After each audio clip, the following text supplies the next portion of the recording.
Bonjour, c'est Julie. Alors, nous voici à la lune de janvier, dans cette roue de médecine des 13 mers originelles dont nous avons fait le tour depuis janvier de l'année dernière. Eh bien, nous clôturons cette porte du Nord avec le mois de janvier, avec celle qui parle à ses proches et cette couleur et lumière orange. Alors, je rappelle que c'est un enseignement ancestral qui a été retranscrit par Jamie Sams dans le livre Les 13 mers originelles. Et qu'ici, donc, je vais vous lire un passage du livre, donc en lien avec celle qui parle à ses proches, le conte qui s'intitule « Tisser des liens de parenté ». Avant cela, je vais vous lire ce qui est écrit dans ce que nous enseigne celle qui parle à ses proches, dans ce qu'elle nous apprend.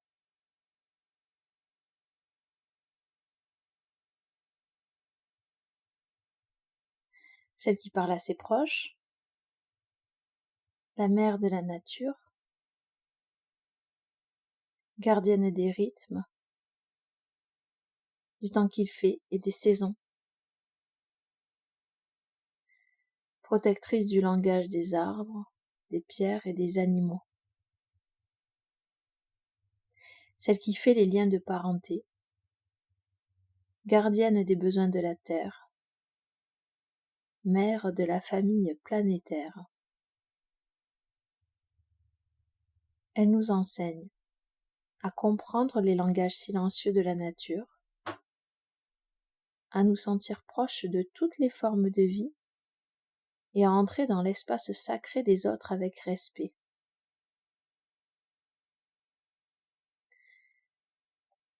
À honorer les cycles, les rythmes, les changements du temps et des saisons, à nous unir à la force de vie et à ces rythmes dans toutes les dimensions, en apprenant les vérités propres à chacun. Celle qui parle à ses proches nous enseigne à apprendre la vérité.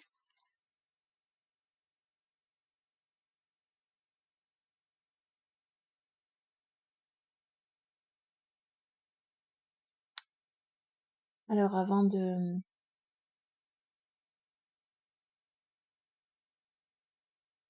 d'écouter le conte,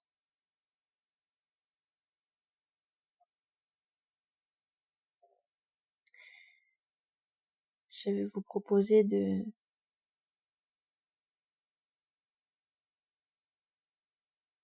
vous installer confortablement dans votre chez-soi, dans votre chez-vous, bien confortable à l'extérieur et bien confortable à l'intérieur.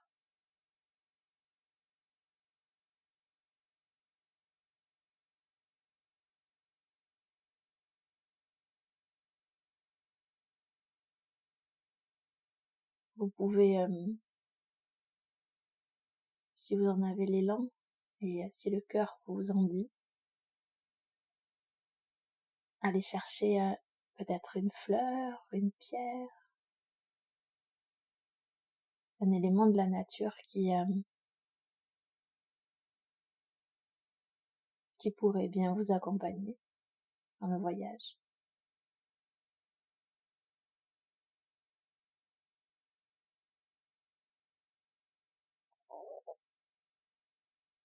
Et vous installer avec ce qui vous semble bon, ce qui vous fait du bien,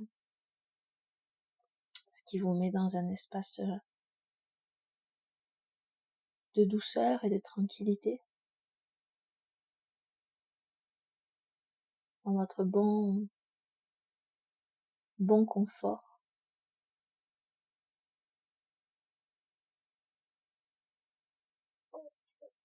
à votre rythme. Donc ceux qui ont besoin de mettre pause, vous pouvez mettre pause pour vous installer.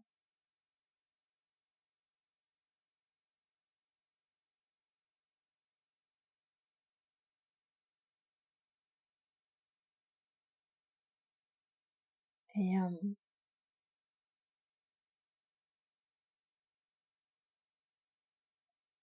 pour aller chercher l'écoute au fond de soi, on peut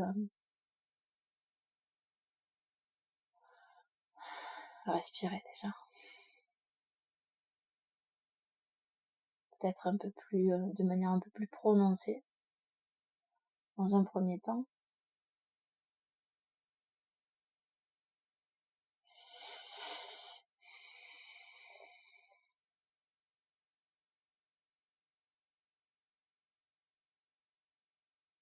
Un peu comme si on entendait un vent qui souffle.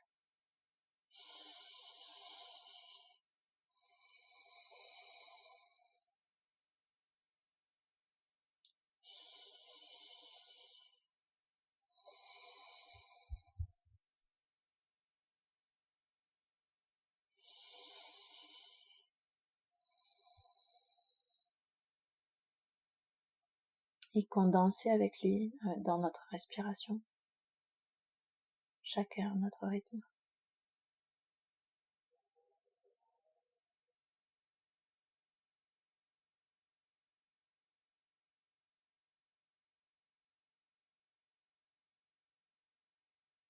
On peut fermer les yeux.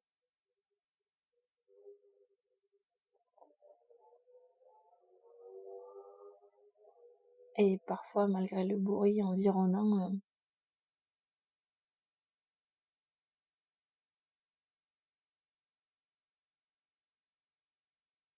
faire silence.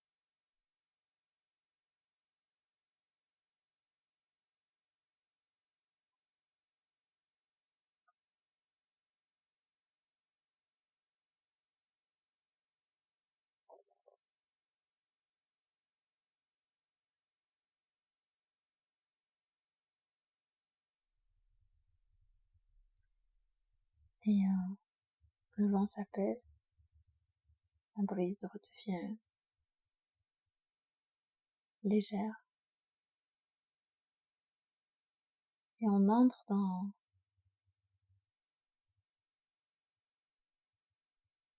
une forêt.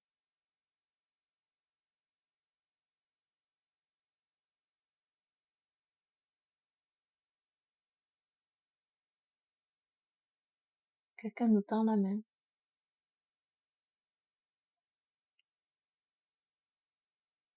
On dirait bien que celle qui parle à ses proches veut nous emmener quelque part.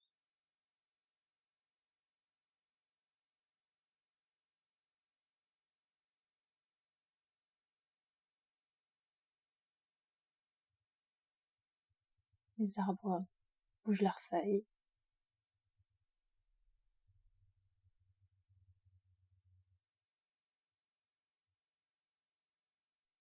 On peut sentir l'odeur de la terre, entendre les feuilles sous nos pieds, les petites branches craqueler,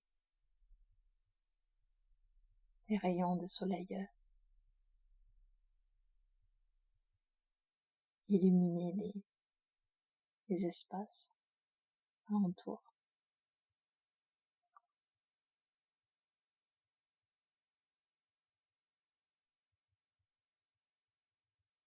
Il y a des roches, des pierres, peut-être un petit bruit de rivière.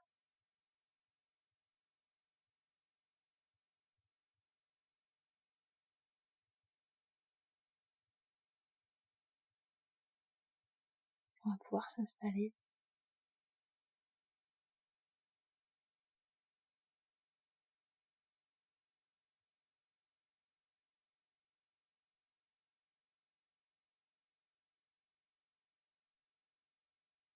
À l'écoute de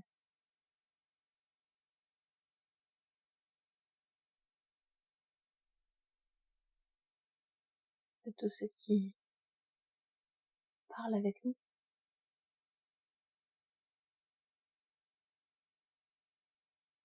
Et donc de celle qui parle à ses proches.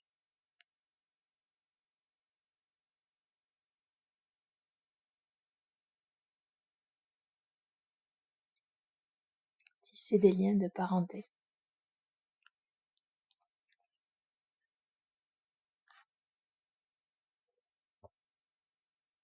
Celle qui parle à ses proches, s'émerveiller de la luxuriance des forêts et des vallées verdoyantes de la terre-mère.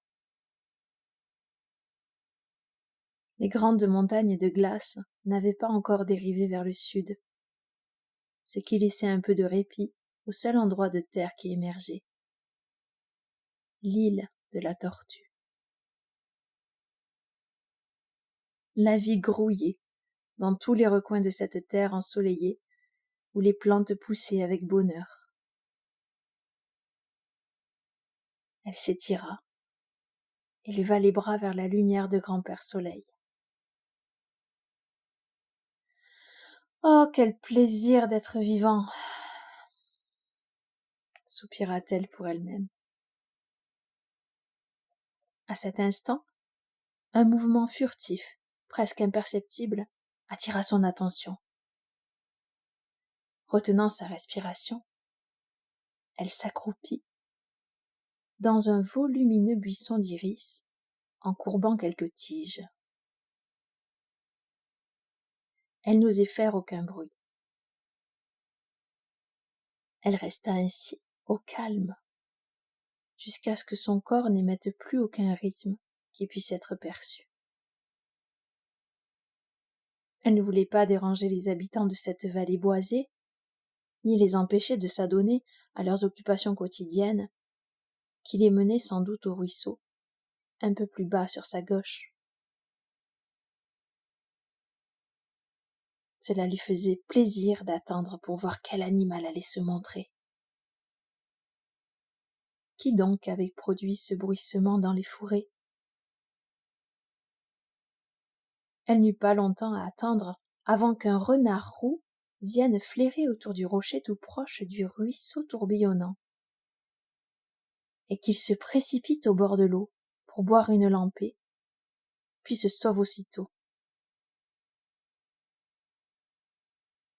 Mais ayant décidé qu'il n'y avait aucun danger pour lui, malgré l'étrange odeur que lui apportaient par moments les mouvements de l'air, il retourna en bordure du ruisseau. Tout en buvant à même le courant, le petit être relevait la tête de temps en temps pour scruter les alentours et s'assurer qu'il n'y avait pas lieu de s'inquiéter, car ses sens lui disaient de se méfier.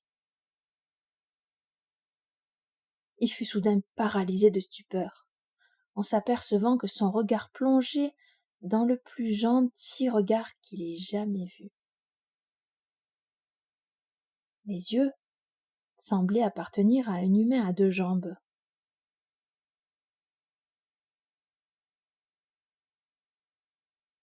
« Salut frère renard » dit doucement celle qui parle à ses proches.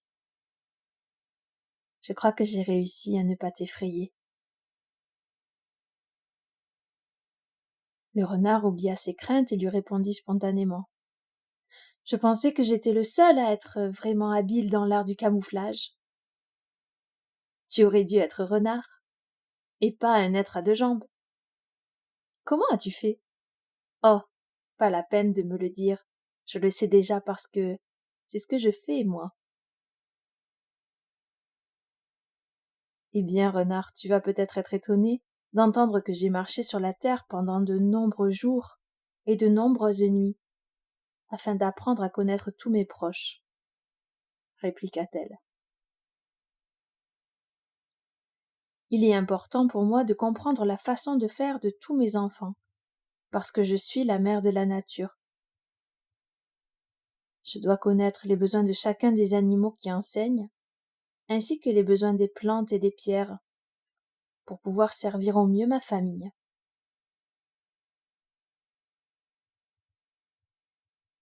Le renard la regarda. il vit qu'elle disait la vérité. Il commença à se demander comment il se faisait que cette belle et généreuse personne à deux jambes ait choisi de lui parler.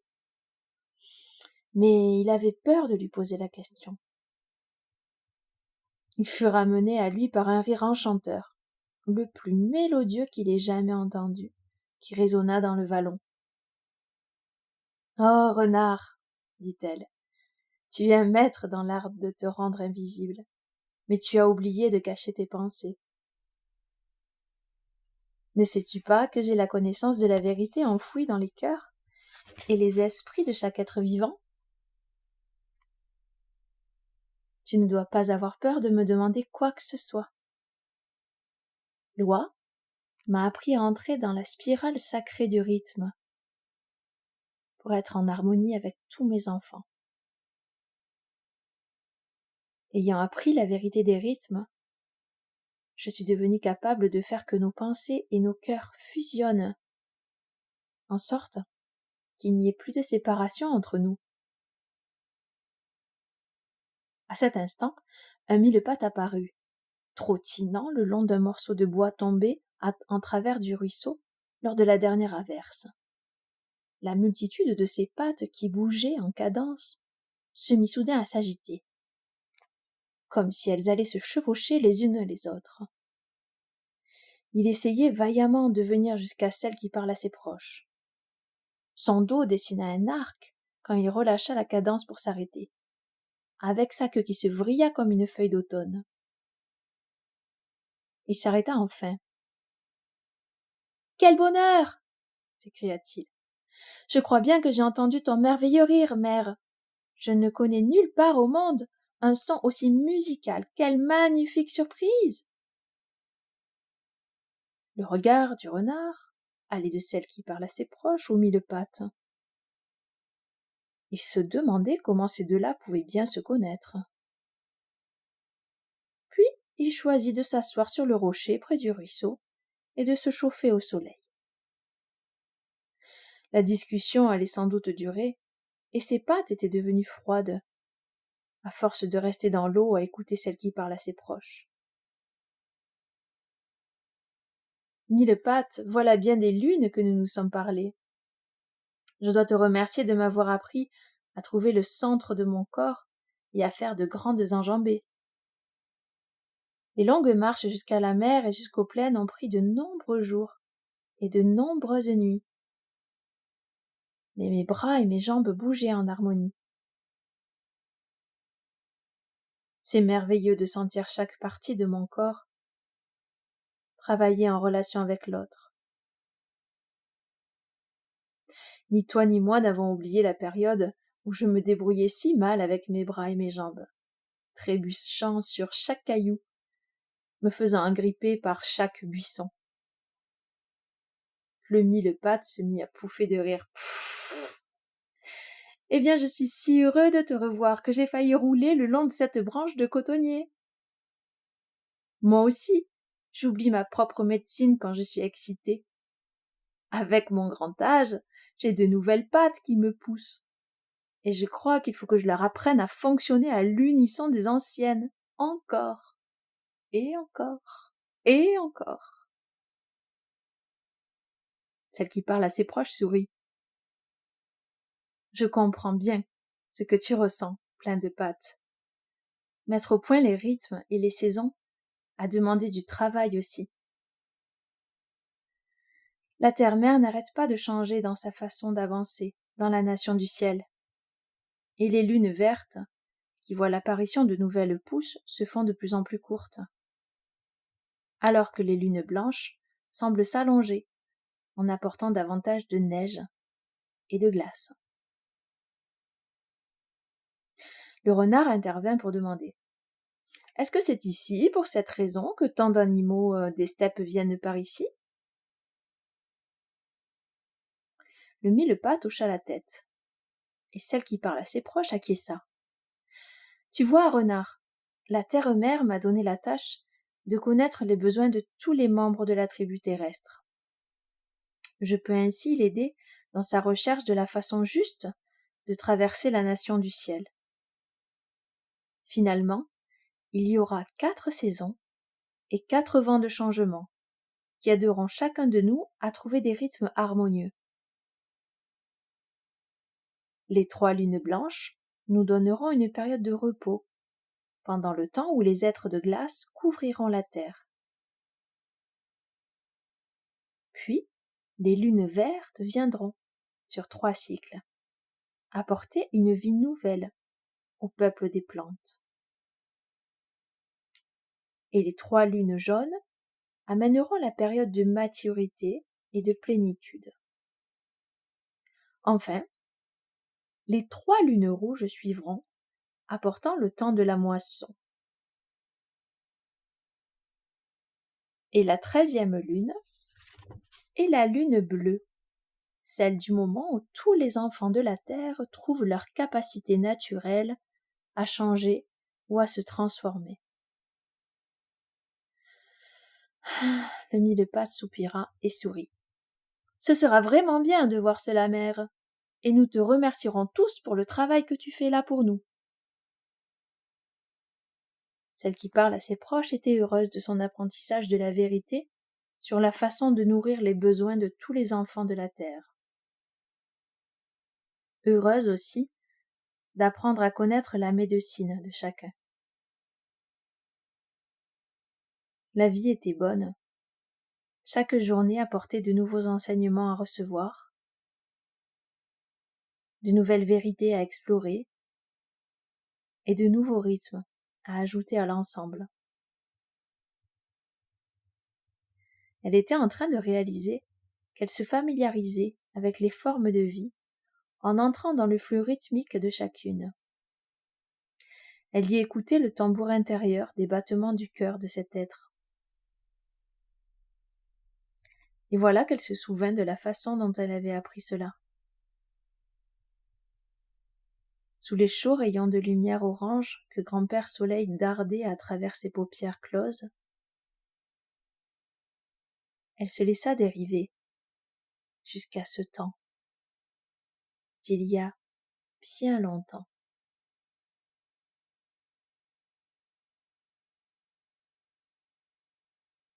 Elle vit le cygne qui nageait sur un lac de haute montagne. Cette journée-là avait été exceptionnellement chaude. Celle qui parle à ses proches avait conversé avec le jet bleu, qui lui donnait alors son enseignement sur les médecines et talents du peuple qui se tient dressé, le peuple des arbres.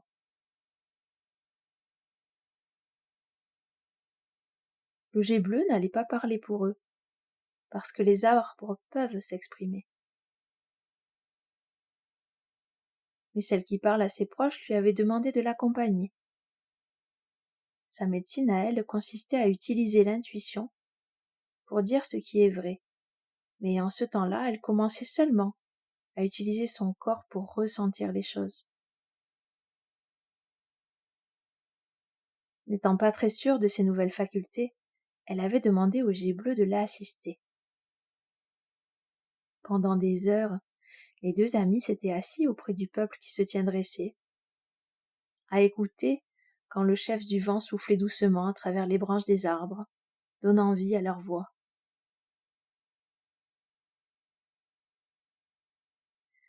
Au cours de cette journée, celle qui parle à ses proches avait tout d'abord fait l'expérience de la frustration humaine. Elle avait été en mesure de comprendre la médecine du tremble, le prophète, qui porte en lui la médecine de l'observation. En effet, elle avait vu sur le tronc du tremble les formes semblables à des yeux à chacun des endroits où une branche s'était séparée et était tombée.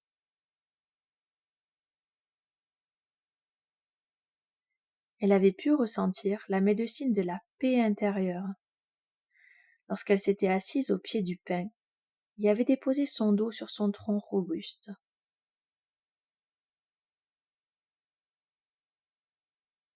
Elle avait éprouvé la médecine d'équilibre, donnée par le cornouiller lorsqu'elle avait vu ses fleurs s'ouvrir,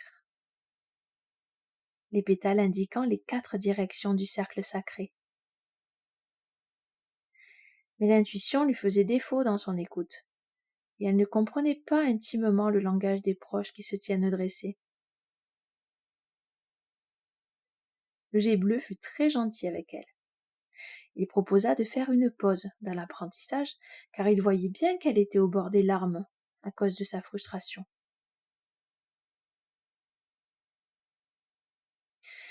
Elle est ô combien humaine, et pourtant si inhumaine dans son acharnement à traiter toute chose, avec autant de considération, pensa-t-il en lui-même. Je n'ai pas peur de lui parler en vérité, parce que plus que tout au monde, ce qu'elle veut apprendre, c'est ce qui est vrai. Et mon intuition me dit qu'elle doit aussi apprendre à se reposer, quand les rythmes de son corps ont été poussés au-delà de ses capacités d'endurance. Cela doit être difficile pour elle de ne plus exister sous forme d'esprit, et de devoir se limiter à la perception d'un corps humain. Le Jet bleu emmena celle qui parle à ses proches en bas de la colline, jusqu'au bord du lac.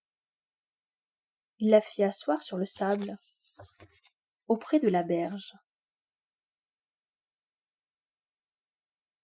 Des touffes d'une douce herbe verte formaient des épaisseurs, toutes désignées pour une sieste. Pendant qu'elle s'étendait sur un monticule couvert d'herbe, le Jet bleu lui dit qu'il allait chercher un ami qui se joindrait à eux, et qu'elle n'avait qu'à se reposer pendant son absence. Celle qui parle à ses proches était si préoccupée à ruminer sa déception qu'elle n'entendit même pas le message du Jet bleu. Les pensées continuèrent à tourner dans son esprit. Elle se demandait toujours comment apprendre la langue du peuple de ceux qui se tiennent dressés. Et elle ne remarqua pas le retour du Jet bleu avec son ami le cygne. Sans effort, le cygne avait traversé le lac en glissant sur l'eau. Il se laissait maintenant flotter doucement près de la rive. Il attendait, patiemment.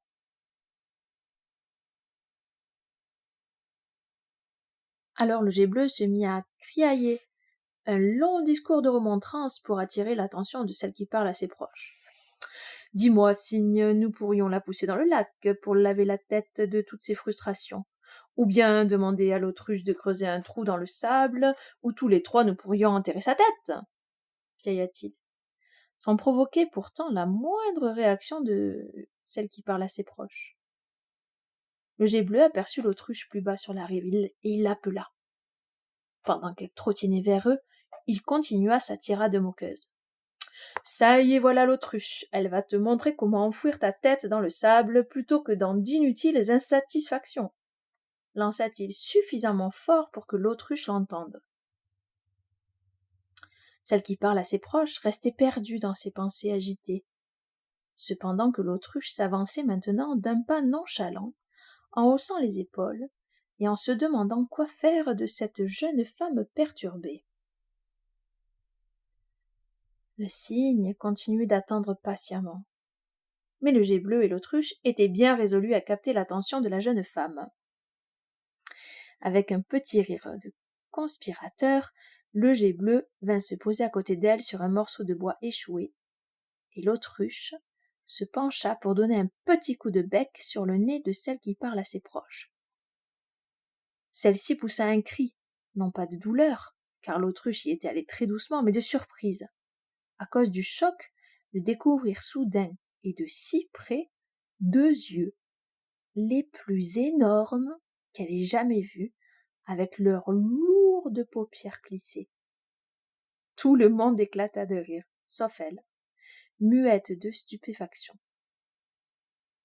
Le Jet bleu en déduisit ouvertement qu'elle était sans doute muselée par ses propres ruminations. Le cygne lui répondit que l'autruche, dont la médecine et comment interagir avec les autres à travers la communication, pouvait lui donner un coup de pouce, sinon un coup d'aile, à présent qu'il y avait l'attention de celle qui parle à ses proches. Chaque commentaire provoquait de nouveaux éclats de rire, jusqu'à ce que la jeune femme se rende enfin compte du ridicule de la situation et se joigne à eux. Au milieu des vagues de fou rire, l'autruche lui expliqua que lorsque les autres ne communiquent pas clairement ou qu'ils agissent d'une façon qui ne prend pas chacun en compte, elle aussi a tendance à cacher sa tête.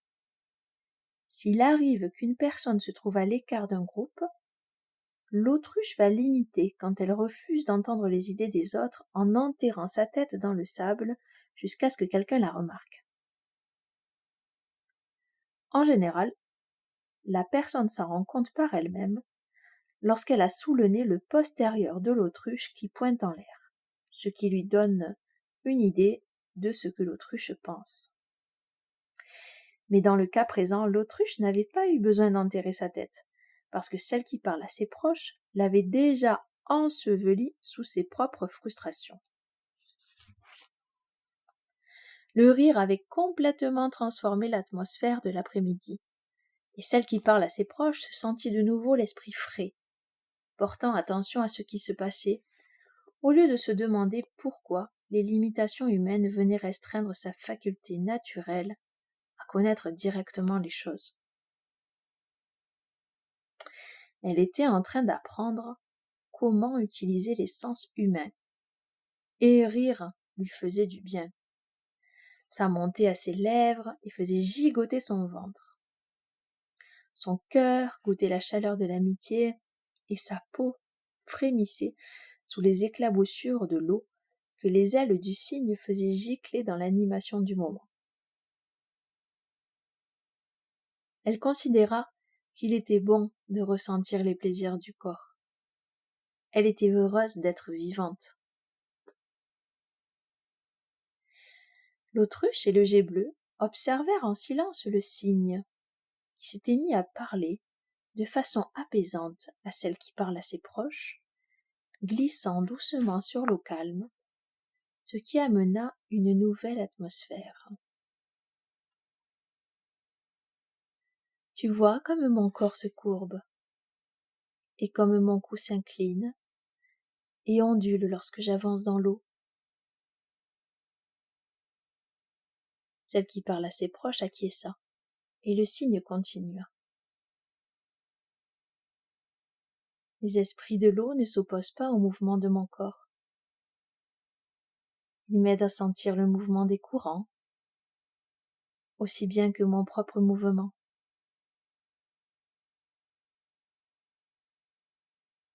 Observe-moi glisser sur le lac, et vois la grâce de mon cou lorsque je te montre la danse aquatique.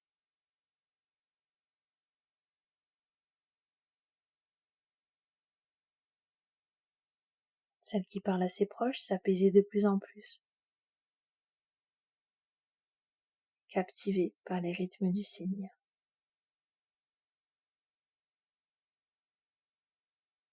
On aurait dit qu'un petit souffle d'air avait amené dans son corps le bercement des vagues qu'offraient les esprits de l'eau.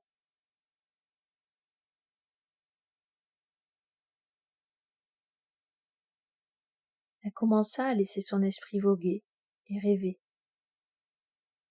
tandis que les mouvements hypnotisants du cygne lui apprenaient à lâcher prise.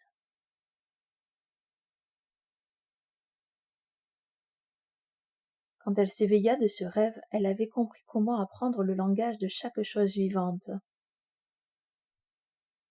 Elle pouvait faire davantage qu'observer et ressentir les choses de son propre point de vue. Elle avait appris à s'en remettre à l'espace sacré tout autour d'elle et à s'abandonner à son point de vue sacré. Elle avait appris à demander l'autorisation et, lorsque c'était d'accord, à pénétrer dans l'espace sacré d'un autre et à apprendre son langage.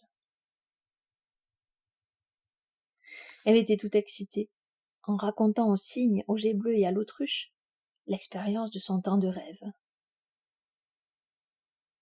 Dans ce rêve, elle avait volé avec le faucon et appris sa médecine de partir en chasse pour trouver des solutions. Le faucon l'avait amenée dans les profondeurs de la jungle de l'île de la Tortue, dans la touffeur de ce royaume vert à la végétation luxuriante. En ce lieu, la terre-mère envoyait en miroir la moiteur des confusions et frustrations humaines. Ensemble, ils avaient volé dans le rêve, à travers ce brouillard de la confusion, jusqu'à ce qu'ils puissent voir les choses clairement. Ils avaient sous les yeux les hautes terres à la végétation dense, où vivent les grands singes, avec la neige qui étincelait sur des sommets lointains, ceux des montagnes qui surplombaient la jungle.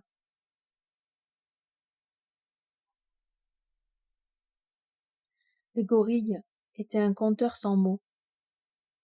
Il mimait ou imitait jusqu'à ce que l'observateur puisse voir la solution ou trouver la clé de l'histoire pour lui-même.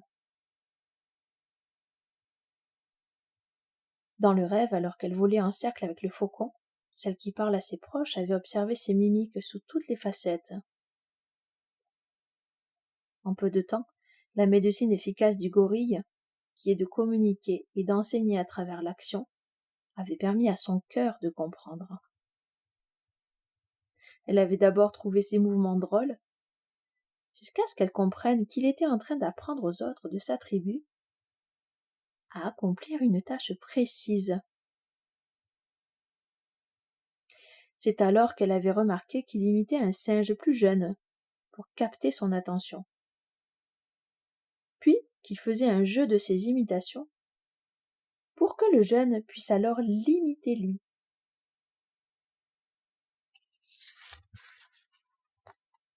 De toute évidence, le faucon lui avait montré une solution à son problème. Il n'était pas nécessaire qu'elle se sente séparée des autres formes de vie parce qu'elle avait un corps humain. Elle pouvait imiter leur comportement et voir ce que cela faisait d'être eux. En imitant les actions des êtres de la création qu'il enseignait, elle pouvait s'abandonner à ce qu'elle éprouvait alors en leur étant semblable. Peu importait que son enseignant fût une plante, une pierre, un animal, un nuage, ou les esprits du vent ou de l'eau. Comprendre leur langage lui prendrait du temps. Mais plus elle leur serait semblable, et mieux elle pourrait comprendre en quoi leur vie était similaire à la sienne.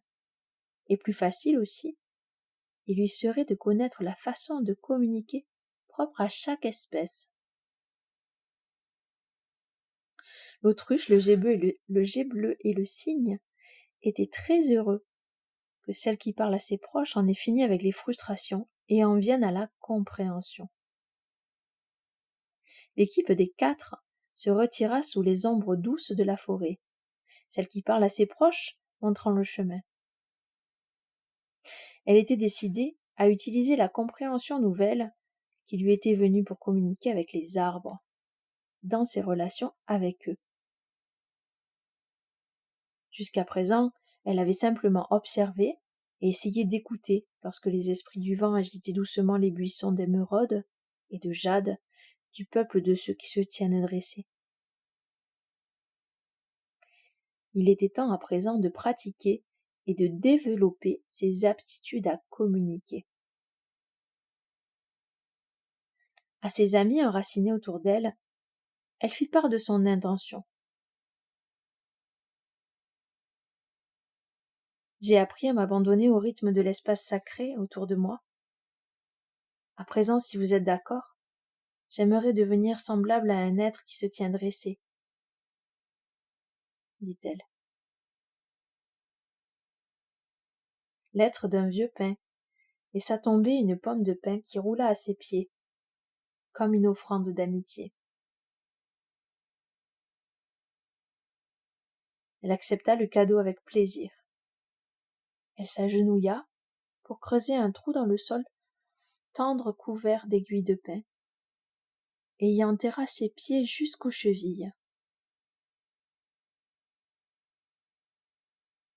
Puis elle se dressa fièrement et leva ses bras comme des branches vers les rayons du soleil qui filtraient à travers l'épaisseur verte de la forêt.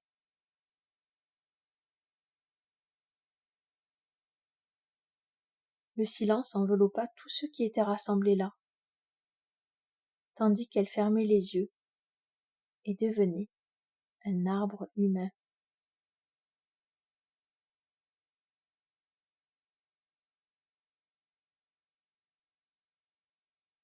C'est alors qu'elle entendit les voix du peuple de ceux qui se tiennent dressés, qui s'élevaient de leur cœur de bois et parlaient aux siens.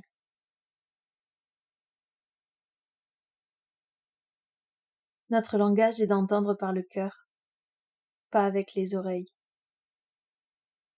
Nous parlons de tout ce que nous voyons, dans un lieu, car nous sommes les observateurs silencieux de la terre.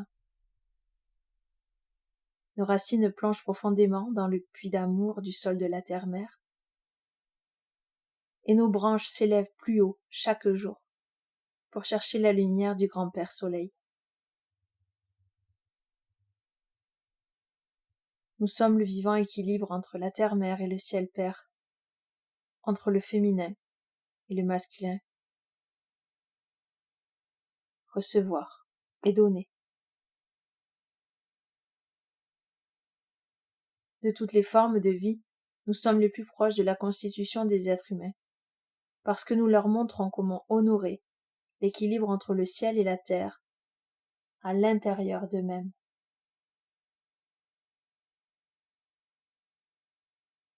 Nous leur montrons à travers l'exemple comment être des observateurs silencieux de la vie, comment se tenir grand,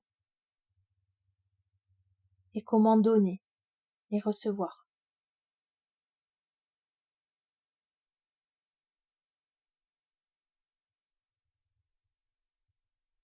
Rien n'agitait la forêt.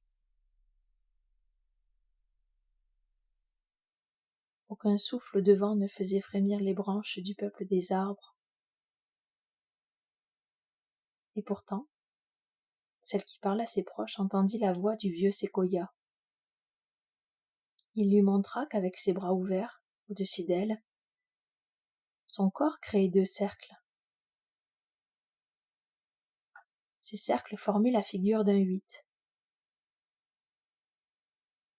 Le cercle du haut rencontrait le cercle du bas dans son cœur.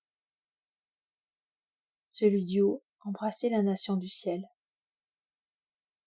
Et celui du bas la connectait au centre de la terre-mère. C'était comme si elle se tenait au sommet d'un cercle et tenait l'autre cercle au-dessus d'elle. Son corps réalisant la connexion ou le croisement des deux.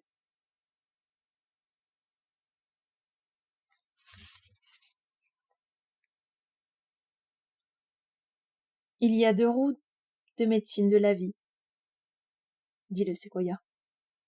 Les êtres humains, tout comme le peuple des arbres, ont la possibilité de réaliser l'équilibre entre le ciel et la terre. Quand les êtres à 2 jambes arrivent au meilleur de leur potentiel, la roue du ciel leur apporte les messages du monde de l'esprit à travers leur cœur humain. La roue de la terre permet aux plantes, aux pierres, aux animaux et aux éléments de la nature d'être les enseignants de la terre-mère et les interprètes de ces messages spirituels. Les êtres humains sentent et comprennent les messages que le grand mystère leur envoie en observant les actions de ces enseignants qui en sont la contrepartie planétaire. En se rencontrant dans le cœur, les 2 roues de médecine montrent que le ciel et la terre, le spirituel et le matériel sont égaux et sont un.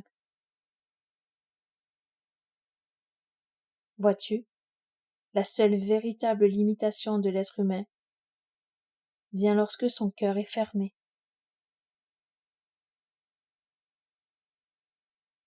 Lorsque le cœur est ouvert, toute la création devient accessible et compréhensible. Tu es devenu cet équilibre-là, et il va se mettre à ton service.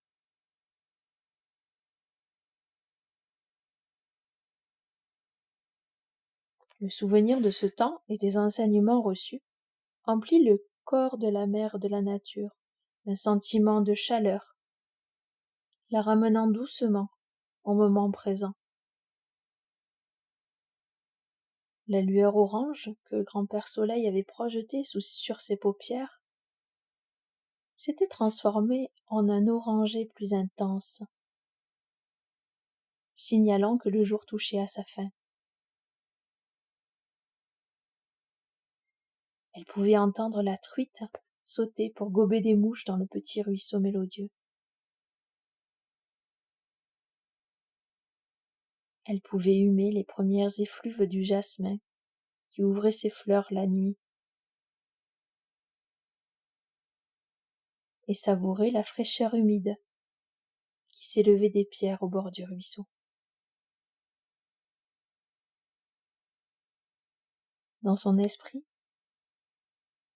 les images de ces transformations dansaient au milieu des centaines d'autres perceptions. Elle pouvait entendre le petit ronflement du renard qui s'était endormi et le grattement de nombreuses pattes du mille-pattes sur le tronc du cotonnier.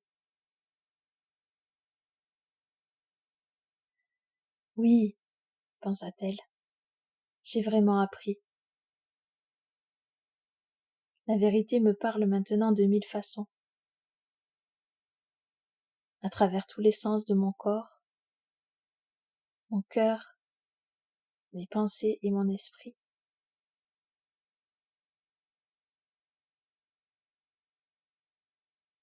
Je peux ressentir les rythmes des pas des animaux sur le sol quand ils s'approchent de l'eau pour boire à la tombée du jour. Je peux sentir la lumière des étoiles avant même qu'elles viennent trouver le manteau pourpre de la fin de soirée.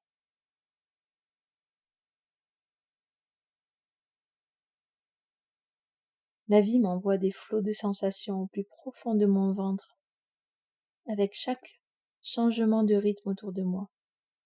Et je ressens ces changements à l'intérieur de moi, car je suis une extension de tout cela.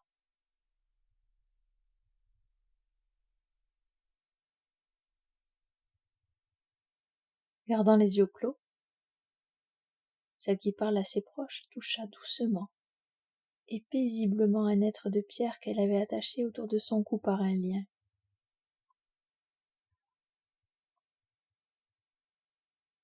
La pierre était naturellement trouée grâce à l'érosion de l'eau qui avait coulé sur elle pendant de nombreux jours et nuits.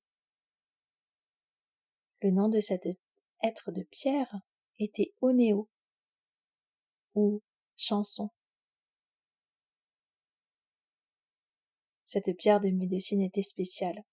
Elle n'arrêtait pas de chanter pour lui rappeler tout ce que son cœur avait éprouvé et tout ce dont elle avait fait l'expérience, la ramenant à l'histoire qu'elle était en train de créer avec sa propre vie. Le trou naturel dans le corps d'Onéo était le signe que cette pierre était une pierre de protection. Étant donné que ce trou avait été fait par l'eau, la pierre aidait celle qui parle à ses proches à rester en contact avec ses sentiments et à être consciente d'un éventuel danger. Dans le corps de celle qui parle à ses proches, il y avait les mêmes minerais que ceux qui constituaient les pierres. Onéo l'aidait à rester en harmonie avec le battement de cœur de la terre-mère. Le peuple des pierres, qui porte la mémoire de l'histoire de la terre, lui fut d'un grand secours lorsqu'elle apprit leur langage. Dans ses explorations, elle en était arrivée à comprendre les aspects des pierres de la même façon que le langage des arbres. Grâce au peuple des pierres, elle put savoir que toutes les forces de la nature ont des cycles, et que ces cycles participent à la croissance générale. Elle avait acquis la faculté de revoir l'histoire de tout ce qui s'était passé sur Terre, et l'évolution naturelle de chaque chose lui était montrée telles que les pierres en avaient gardé la mémoire.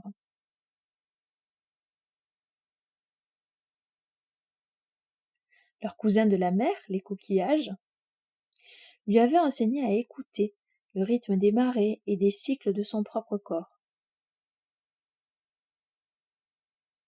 Le peuple des nuages lui avait montré les visages et les formes de toutes les choses dans la nature. Lorsque l'un des enfants de la terre était en danger, le visage de celui qui appelait à l'aide se formait dans les nuages. Devant elle, les chefs de clan de l'air, de la terre, de l'eau et du feu s'étaient mélangés, puis séparés, pour lui montrer les forces créatrices à l'œuvre dans la nature. Avec ce système de connaissances fermement ancré dans son cœur, celle qui parle à ses proches fut capable de commander au temps qu'il apporte des pluies bienfaisantes ou qu'il fasse jaillir des flots de lave pour maintenir l'équilibre nécessaire sur la planète. Apprendre la vérité est une aventure sans fin, ainsi qu'une source constante de satisfaction, songera-t-elle. C'est une bénédiction pour moi d'avoir cette soif d'apprendre, la joie de découvrir et le désir de servir ma parenté. J'ai appris le langage de chacun de ceux qui constituent la tribu terrestre. Chaque jour, je découvre une façon de prendre soin et d'avoir de la compassion qui me permet d'apprendre davantage. La vie crée toujours plus de vie. Et c'est pourquoi je vais continuer à célébrer les leçons que j'ai apprises pour pouvoir les partager avec tous mes enfants. Et pour toujours.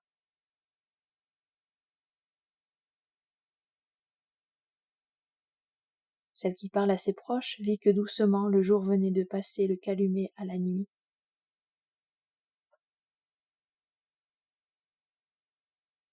Le bol de médecine étoilé du ciel de la nuit montrait un quartier de lune, et les bêtes nocturnes commençaient à fureter.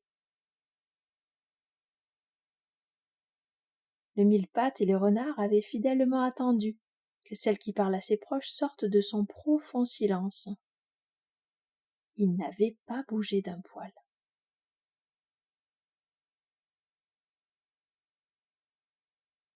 La lumière bleue argentée de grand-mère lune jouait sur les crêtes qui ondulaient à la surface de l'eau, dans le berceau de la petite crique. Et les esprits de l'eau murmuraient au passage leurs chansons du soir.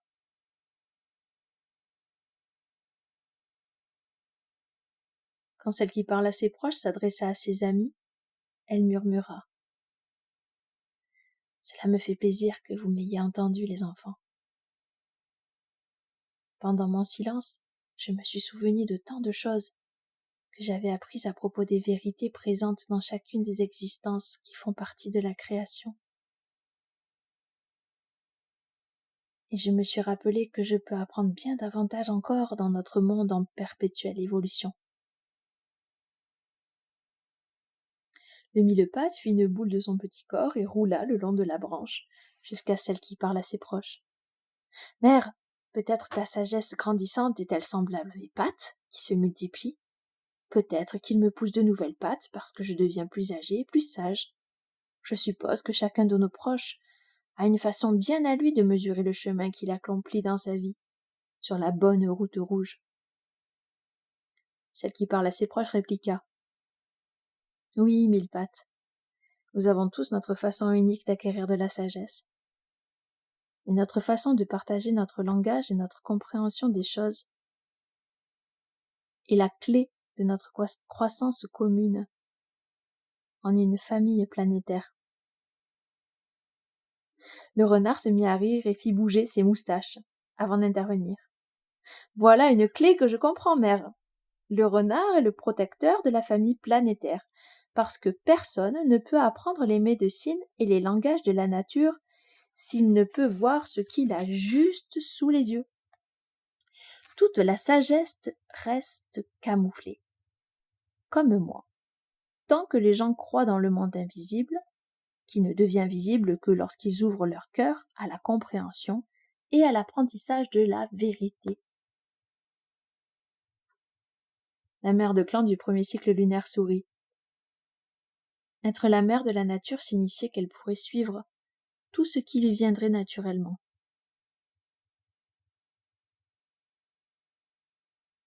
À cet instant, son cœur était si plein d'amour qu'il était naturel qu'il déborde pour se répandre sur le monde, et qu'elle fasse savoir aux enfants de la terre qu'ils n'étaient pas oubliés, et que leurs besoins seraient satisfaits.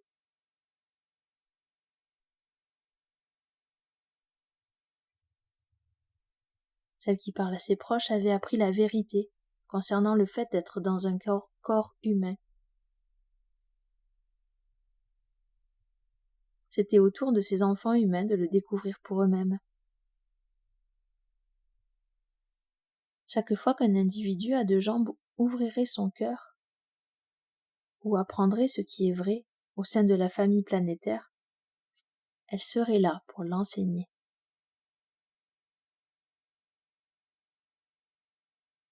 Quand ceux de la tribu humaine ouvriraient leur cœur avec respect à toute chose vivante, elle serait là pour veiller à ce qu'ils prennent soin d'eux-mêmes en se respectant, et qu'ils se considèrent les uns les autres avec bienveillance. Et lorsque les cycles des saisons apporteraient des souffrances à la race humaine, elle serait l'onguent, guérisseur, présent dans le monde de la nature autour d'eux.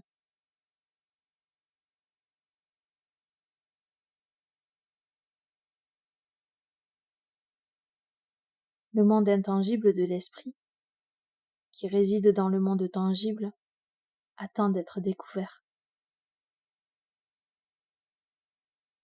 Ces enfants humains seront les derniers à réaliser ces vérités. Elle fut réjouie de savoir que l'arrogance humaine fondrait un jour jusqu'à disparaître. Ce jour-là se lèverait lorsque les cycles et les saisons apporteraient des êtres désireux d'abandonner les souffrances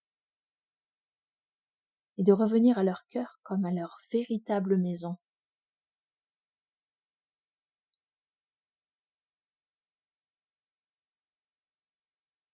Oui, la vie est bonne, souffla-t-elle dans la nuit remplie d'étoiles, juste assez fort pour que ceux dont le cœur était ouvert puissent l'entendre.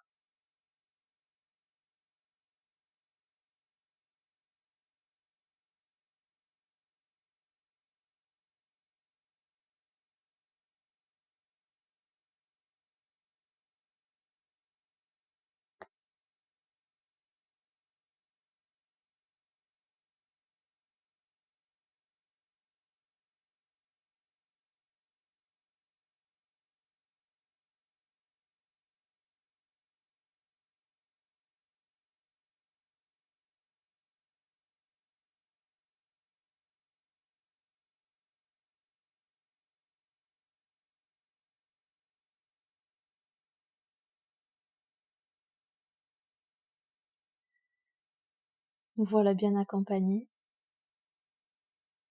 pour continuer ce chemin et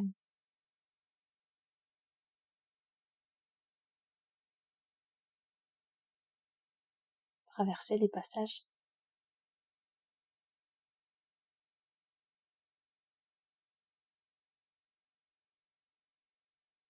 Jusqu'à ce mois de mars, la 13e ère.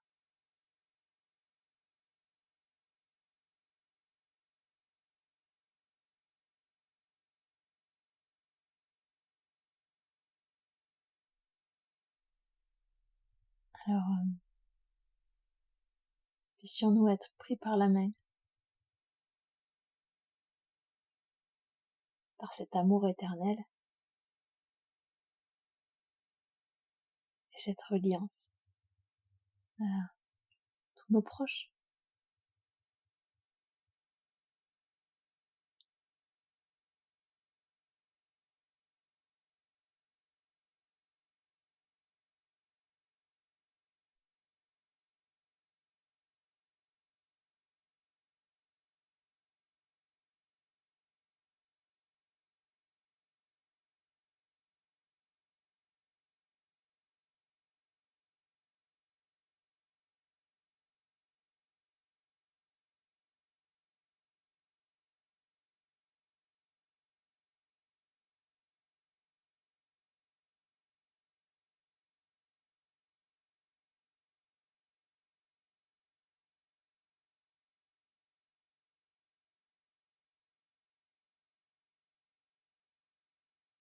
La vie est bonne, souffla-t-elle dans la nuit remplie d'étoiles. Oui, la vie est bonne.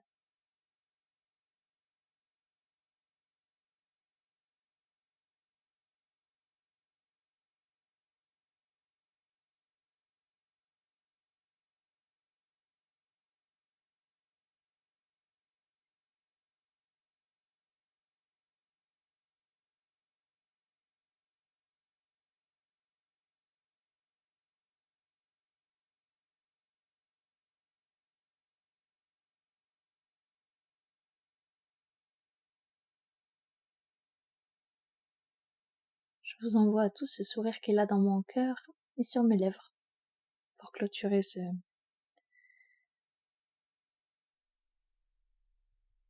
lecture.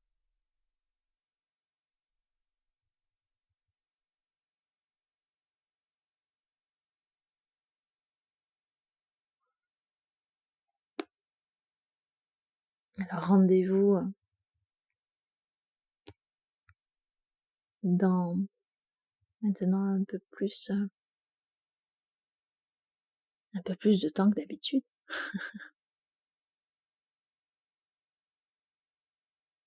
Avec plaisir. À plus tard.